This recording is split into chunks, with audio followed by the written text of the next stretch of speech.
আসসালামু আলাইকুম সম্মানিত সুধী।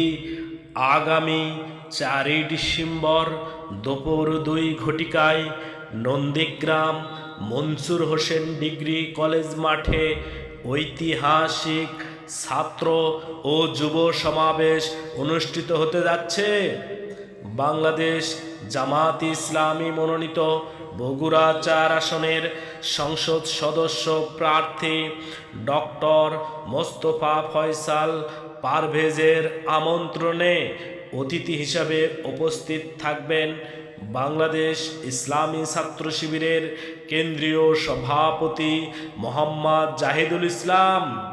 আরও উপস্থিত থাকবেন ঢাকা বিশ্ববিদ্যালয়ের নির্বাচিত ভিপি সাদিক কায়েম, রাজশাহী বিশ্ববিদ্যালয়ের নির্বাচিত ভিপি মোহাম্মদ জাহিদুল ইসলাম, চট্টগ্রাম বিশ্ববিদ্যালয়ের নির্বাচিত ভিপি ইব্রাহিম রনি। আয়োজনে বগুড়া 4 কাহালু নন্দীগ্রামের ছাত্র ও যুব সমাজ। সবাইকে উক্ত সমাবেশে দলে দলে যোগদান করে উক্ত সমাবেশকে সাফল্যমণ্ডিত করার জন্য অনুরোধ করা হইল।